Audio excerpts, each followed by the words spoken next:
Good day, everyone. So I gotta say, there's something about being a teacher on Friday when you leave that can be really liberating, right? But it can also be really stressful. Like, you leave and you think, there's so much other stuff I had to do today or get done this week and I couldn't get it done. Not a lot of people like this answer, but I'm gonna say, coming to school on Saturday is the best. There's no one here.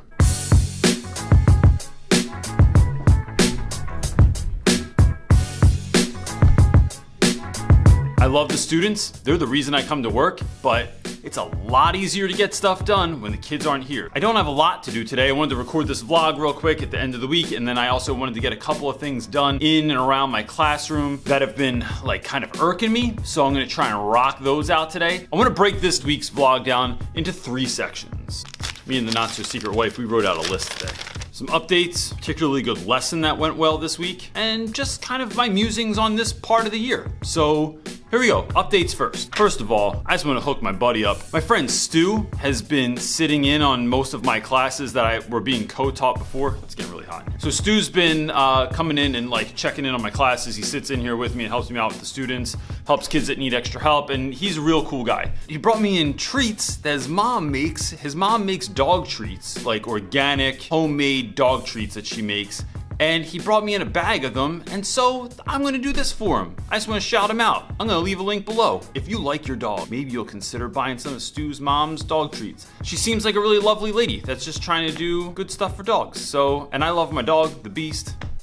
So yeah, look Stu's mom up. If you live in the Philadelphia area, it's my buddy. Thanks, Stu. Then I've been getting a lot of comments and questions about the kid who I wrote the quote on his desk. A couple of weeks ago, I wrote a quote on a kid's desk, this Henry Rollins quote. Let me speak to that situation real quick. So I didn't get a huge response. It looked more like the child walked in, read it, and said, "Why is this on my desk?" And I said, "Because you needed to hear that." And then he was like, "All right." And then he didn't really say anything else, but he didn't look mad or not mad. He just looked like it was a thing. Here's my takeaway from that, right? Because I think sometimes we do stuff and we want an immediate response. We want someone to cry or to smile or to give us a hug or to be so pumped that you did this thing for me, man. Thanks a lot for going out of your way and thinking of me and acting on it. What a great thing. What we're doing here, let me propose this to you. What we're doing here is we're planting seeds, right? And so sometimes seeds, if you plant, I like gardening, so if you plant morning glories,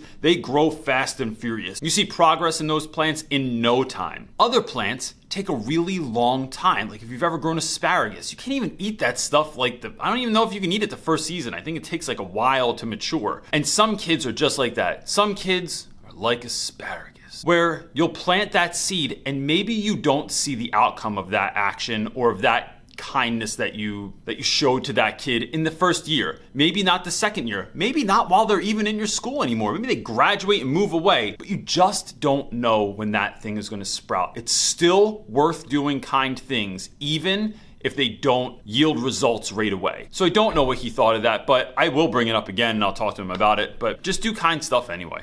Oh yeah, I finished my mural. Looks awesome. So pumped. The kids really like it. That quote, man, something about it just hit me, and it's a good reminder to look up to every day and remind myself that no matter what kind of school you teach at, no matter where you are in the world, there's someone that's been discarded. Help them to realize who they were meant to be instead of just letting them fly under the radar. Oh, then this week, my man, DJ Dirty Kev, who went with me to see Gary Vaynerchuk last year, we got invited up to VaynerMedia Studios after I was on Gary's call-in show. Gary's team created an Instagram post about something he was talking about, and then it got on World Star Hip Hop, which I don't really check out, but some of you might, and they have 40 gajillion Instagram followers, and the last time I checked it had almost 2 million views, and Kev was super pumped. Everyone in school saw it. They were really excited about it. You can check that out on Gary's Instagram page or on World Hip Hop, and but watch out, because there's some curious twerking videos, so make sure that you're of age. Then I had my first meetup this week. I went down to Rowan University. I didn't record it because that would be weird. I was in a Barnes & Noble. I met with a couple of really nice Rowan University students, and we sat down and had a really great talk. And it was awesome, man. I love doing that stuff. I would love to do more meetups, actually. If you're interested in that, here's the thing. I've talked about this before. Really, let me give you a picture of what this situation looks like right now. right? So I don't know who's here. I don't know who's watching this. I say this all the time. Like, I'm just sitting in my room all alone by myself, and I don't know who's watching this. But if you live in the Philadelphia area and you're ever interested in doing a meetup, like, let me know and we can make something happen, whether it's at your school or at a coffee shop or at a bar somewhere, or let me know and we'll see if we can get a group of people together, hang out, and we can share with one another and learn. That's what I like doing. And the last thing is, let me look this up on my email. I meet a lot of extremely interesting people that are doing really interesting things in the world, right? So I don't get to answer every single comment anymore because there's so many of them, and I literally don't have time to write thoughtful responses to all of them, but I do read every single comment. So my friend Laurie, who's from New York City, she moved to Austria and she teaches there now. Before I read this, I just want to say, I think the great thing about this is, like, no one's sponsoring this. Like, thousands of you watch this every week and then you help one another in the comments section, and I would love to see people, like, even connecting outside of that. But the fact that Laurie, who has this extremely rare disease, is able to, like, reach out, and then I can tell all of you, and then maybe you can have some tiny impact on this, it's just awesome. It's awesome. So I'm gonna read you Laurie's email. She says, I am a teacher in Australia, but from New York, who has a rare disease called HSP, and who co-created Potato Pants in 2004. Actually, the pants are filled with potatoes. It's this cool thing that they do where, like, she has this situation where she said when walking around, it feels like her pants are filled with potatoes. They made pants that kids can put on, they fill them with potatoes, and then they can see what it's like to have a life that's like hers. It is a way of giving there she goes telling you that. It is a way of giving able-bodied people the idea of what it might be like to have such heavy legs. Just one of the symptoms of this rare disease. And then she goes on to say, asking me to share the link for Giving Tuesday, a campaign that was created by the same person who co-created Potato Pants because she wants to raise money for spastic paraplegia foundation. I think I said that right. I hope I said that right. I feel really rude if I didn't say that right. Because what they're trying to do is fund research so a cure can be discovered. I've had a conversation with Laurie about this a number of times. What she's trying to do is just raise awareness and try and help find a cure. I'm gonna leave the link below to her organization. If you don't mind, it's the giving season, it's Thanksgiving, it's Christmas time or Hanukkah time or whatever that thing was from Seinfeld. A Festivus for the rest of us. If you just think of the fact that if all of the thousands of people that will watch this video, if everyone literally gave $1, that's $2,000. So your drop in the bucket adds to another drop in the bucket, which adds to another drop in the bucket, which fills things up. If you have it, great. If you don't, your prayers are always appreciated. I just think that it's a great thing that someone would spend all of their time on a foundation that, like, almost nobody knows about. And so if I can do this little part to help you know about it and to maybe help when you can. All right, that was the last of my updates, I think. On to the week. This is what this week looked like.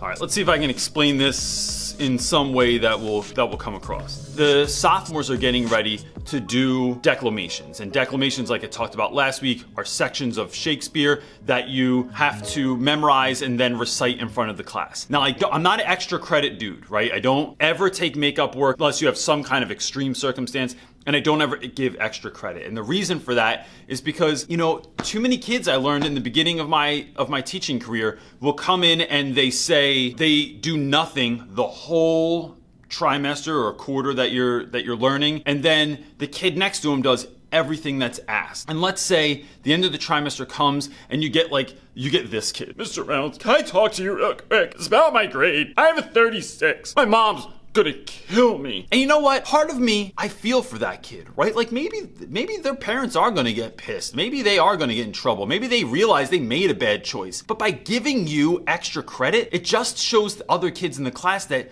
you could have really just chilled and then just cried at the end of the trimester and you would have got your grade up. I liken a lot of things to money in class, and the thing is like at the end of a 40-hour work week, if I only worked 20 hours, I can't go to my boss and cry and say, hey, can I have some more money? My wife's gonna be really mad. I took too many days off and I was chilling too much. No, man, you get paid for what you put into it. And that's the case. So I'm not big on extra credit. But if you go above and beyond on a particular assignment and you had some forethought to it, like you didn't just decide to do it at the last minute, like you planned it out and you were ready to execute, that's what I love. So for the declamations, if the boys rap it, if they sing a song, if they act it out even a little bit, like you don't have to be awesome, then I give extra credit. So I wanted to talk to them this week about how you can do that, like what that might look like. Because I feel like a lot of my boys are gonna feel like they don't look like Meek Mill or Lil Uzi. They're gonna they're not doing enough. I started this lesson off by talking about what reading and having what your tone was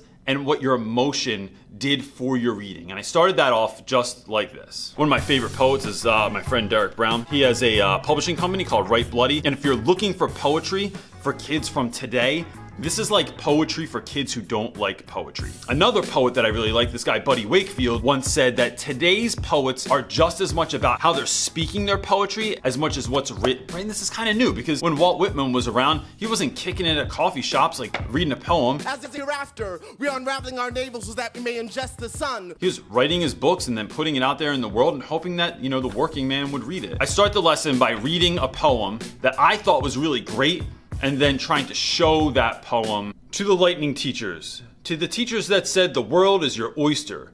These poems are pearls I spit upon your plate. To the other teachers of now, prepare your flints, speak with the hum of Fahrenheit in your hearts. So when I read this, it's not interesting, right? It could be, but if you just read things regular, they come off as, well, just regular. So then I went and I showed them two different poems. One is by a poet that I really like named Anis Mojgani, and I showed them this poem called Direct Orders. Here's a little bit of that. You've been given a direct order to rock out.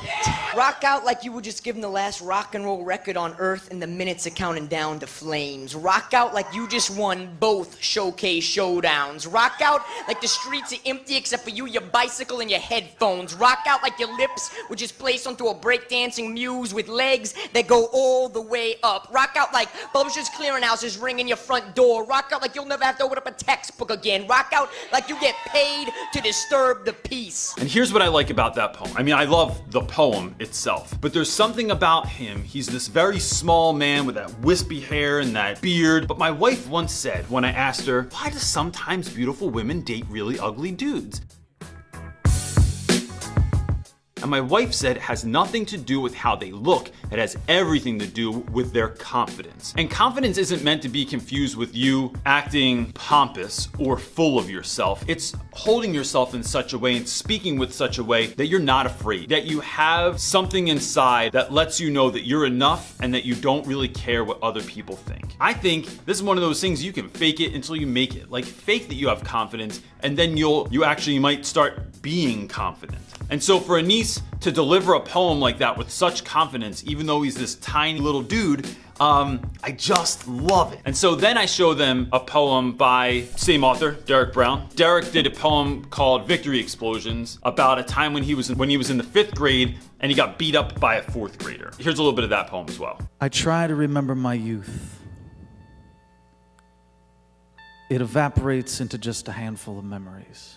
One memory was that you believed the entire earth was made perfect by God and that humans came and fouled it up. And as God looked down, shaking his head, saying, how could they choose terror and loss when I've offered them perfection? Right, I'm gonna have both of those linked below if you wanna see the full versions of them. The thing I like about that poem is that Derrick takes this, he's not afraid to be vulnerable in front of people and talk about a time that he got beat up. Like, he didn't even win the fight. But the music in the background also is by this band called Explosions in the Sky. And if you've ever seen Friday Night Lights, the TV show, it's the music that they play on that show all the time too. It builds what he's saying up. So it creates this musical background that's just making his words pop even more than they do. And he times it so that the song builds along with the poem. And so we talked about that. You might want to use a hip hop beat, but you might want to have like when the beat drops at a certain point or when it falls out or when there's a break beat in there, like timing that to your declamation to emphasize what you're saying. For the rest of the period, again, like I said last week, I'm not really sure why this is working out so well, but it is. Guys were helping one another and it just went beautifully. I'm not afraid to talk about like my failures in class either, but this week just kind of went well. And part of that was because my man Stu was in here also, and part of that was because the kids really got into what they were getting into. And I think part of that is if I can come in feeling like I'm on point, then I can sell what it is that we're doing a lot better. So one other quick thing before I switch topics here that happened this week. I think there's a lot of value in this, and I think this is worth talking about. This week there was a situation in school where I realized that there's a kid who's he's probably been getting bullied for most of his life. But an incident happened in my class that tipped me off that like maybe there was bullying happening in my class that I didn't realize was happening in my class, and I wanted to address it. What I'm not going to do is share that exact story because I know some of my students watch this. But what I do want to do is share a story that happened several years ago. And these kids are no longer in the school, so I feel safe about sharing this, and I'm not using anyone's name anyway, so whatever. Several years ago, I had a young lady in my class. She was a very big girl. She did not have a lot of friends. She was kind of quirky and immature, but she was a nice kid. When she tried to become friends with others, she tried a little bit too hard, and it came off as overbearing. And when you're in high school and everyone's trying to be cool, like just didn't work out for her. One day we are leaving class and I hear someone yell a comment to her about her size as she's leaving my room. She didn't get upset that I could see, she didn't cry or anything, but I just thought, that can't be happening. If I'm not helping this situation, I'm just perpetuating the cycle is what's happening. So the next day the kids came in and I set up ahead of time for that girl to go and speak with another teacher about something, right? To just kind of get her out of the room. And when she left, I asked the students, I said, hey, let me ask you a question. Does everyone notice how nice this young lady is? We'll call her Jill, just to give her a name. Has anyone noticed how kind Jill is? Like, she just never has any malice towards anyone. She never tries to hurt anyone's feelings. And everyone agreed. Yeah. We get it, right? Yeah, she's absolutely like that. Does anyone ever notice that like she never tries to make fun of anyone else? I think that's a really great quality that she has. And everyone again agreed. I said, do you think she knows what she looks like? Do you think that every day when she looks in the mirror, she realizes that she's heavier than most other kids and that sets her apart from everyone else? Like, not that it's bad, but just that in high school, when you're just trying to blend in, that you just don't blend in as easily as everyone else. There were some giggles, but everyone agreed that yes, that this child must realize what she looks like. And I said, and so here was my answer to that. Without calling anyone out for being a bully or without saying anything, I just said, well then you know what? Let's say she's off limits for the rest of the year. Right? She never does anything to anyone else. She knows exactly what she looks like and who she is. Why don't we cut her a break for the rest of the school year and for the rest of her life? Because what you don't realize is that all of you, this is me speaking to my class, all of you have a power that you could crush that child every single day if you wanted to. And you don't realize it, but those little words, those little things that you say to her are really hurting her every day. But you also have the power to either be nice to her and at the very least to leave her alone.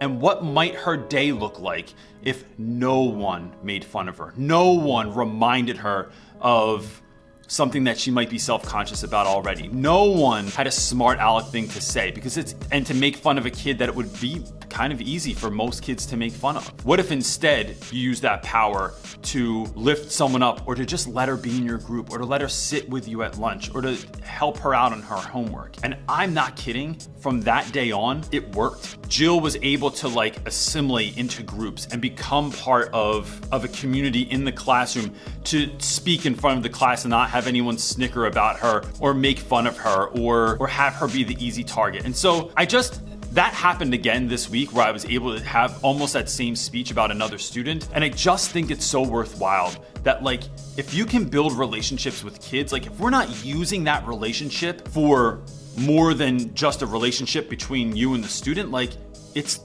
for nothing. But if we can use that relationship to help those kids become better human beings, even in the context of your classroom, like how they treat other people and not just how they treat you or other teachers, that we're doing something bigger than working on just a relationship between us and a student, but on something that's going to affect the entire school community and maybe kids' lives going forward. So I wanted to share that because I thought it was really beautiful moment this week. Real quick, some of you might be thinking that you don't have the power to be able to do that in a classroom. You couldn't speak to a class and have them all listen to you, but you can go to the main offenders, the kids that are making fun of kids the most, and pull them aside, build a relationship with them, or say something to them in private. That can have a real lasting impact as well. You know, as much as we want to say that it's like, this class is bad, the freshmen are terrible, oh, the 10th graders are awful, my first period is the worst. We all know that it's not the whole class.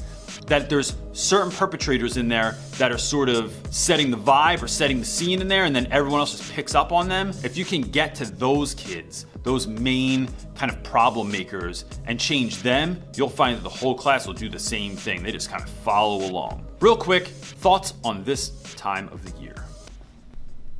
For the last 2 years, I've made a nice little video called something about my classroom setup, like how I make my classroom look the way that it looks, the little projects and the little custom finishes that I like to do on it. I think too many times classrooms are kind of like gardens, right? Beginning of the season, everyone plants flowers and they put down mulch and they weed everything and they keep it up. But then sometime around August, you start having like dead blooms on your flowers. There's a little bit of trash in there. Your mulch is looking a little faded and like nasty. And classrooms can get like that too, right? They looked so beautiful 3 months ago, 4 months ago, and now they're getting a little bit dingy. The desks have been written on. It's not as organized as it once was, like right before the kids came back. Part of the reason I came in today was to just kind of like clean up my room a little bit. I'm not gonna get everything done, but I have like 5 things that I wanna work on. So I did this yesterday at the end of the day. I took some stuff off shelves and I cleaned them all off, and then I put everything back on. I just thought, it feels so much better. Like it just it raises my energy or something like that.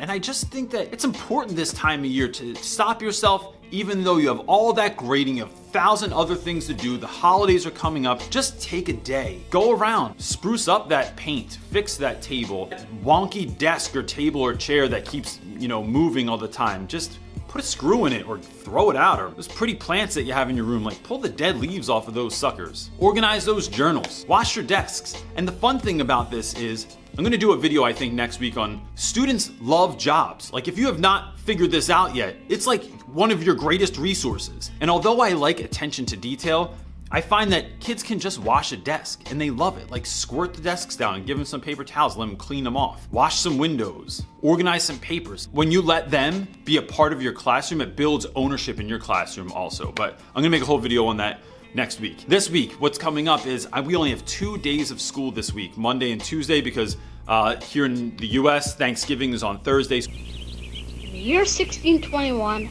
the Pilgrims held their first Thanksgiving feast.